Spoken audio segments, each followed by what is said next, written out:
حابیل و قابیل حابیل و قابیل حضرت آدم کے بیٹے تھے۔ قرآن میں حضرت آدم کے ان دونوں بیٹوں کے ناموں کا ذکر نہیں ہے، صرف ابن آدم آدم کے دو بیٹے کہا گیا ہے، البتہ تورا میں ان کی یہی نام بیان کیے گئے ہیں۔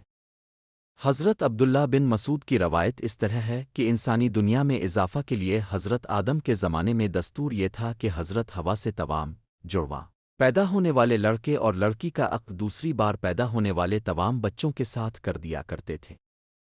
اسی دستور کے مطابق قابیل اور حابیل کی شادی کا معاملہ درپیش تھا۔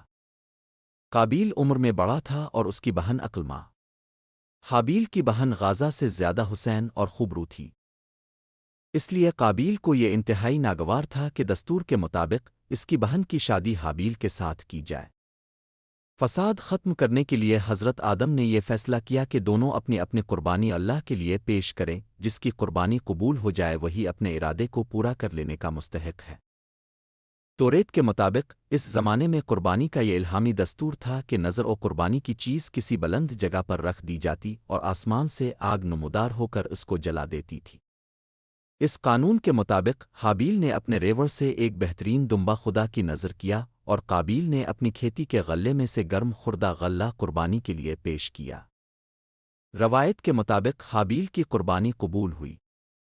قابیل اپنی اس توہین کو برداشت نہ کر سکا اور اس نے غیظ و غضب میں آ کر حابیل سے کہا کہ میں تجھ کو قتل کیے بغیر نہ چھوڑوں گا تاکہ تو اپنی مراد کو نہ پہنچ سکے۔ حابیل نے جواب دیا، میں تو کسی طرح تجھ پر ہاتھ نہیں اٹھاؤں گا، باقی تیری جو مرضی آئے وہ کر۔ رہا قربانی کا معاملہ سو خدا کے ہاں تو نیک نیت ہی کی نظر قبول ہو سکتی ہے، وہاں بدنیت کی دھمکی کام آ سکتی ہے اور نہ بے وجہ کا غم اور غصہ۔ قابیل پر اس نصیحت کا الٹا اثر ہوا اور اس نے مشتعل ہو کر اپنے بھائی حابیل کو قتل کر دیا۔ قتل کے بعد قابیل حیران تھا کہ اس لاش کا کیا کرے، ابھی تک نسل آدم موت سے دوچار نہیں ہوئی تھی، اس لیے حضرت آدم نے مردے کے جسم کے بارے میں کوئی حکم الہی نہیں سنایا تھا۔ قرآن میں ہے کہ قابیل نے دفنانے کا عمل کوے سے سیکھا، اس نے دیکھا کہ کوے نے زمین کو کرید کرید کر گڑھا کھودا ہے۔ قابیل نے فیصلہ کیا کہ مجھے بھی اپنے بھائی کے لیے اسی طرح گڑھا کھودنا چاہیے، اور بعض روایات میں ہے کہ کوے نے دوسرے مردہ کوے کو اس گڑھے میں چھپا دیا۔ قابیل نے یہ دیکھا تو اپنی ناکارہ زندگی پر بے حد افسوس کیا اور کہنے لگا کہ میں اس حیوان سے بھی گیا گزرا ہوں کہ اپنے جرم کو چھپانے کی اہلیت بھی نہیں رکھتا۔ بعد ازاں ندامت اور پچھتاوے کے احساس کے ساتھ اپنے بھائی کی ناش کو سپرد خاک کر دیا۔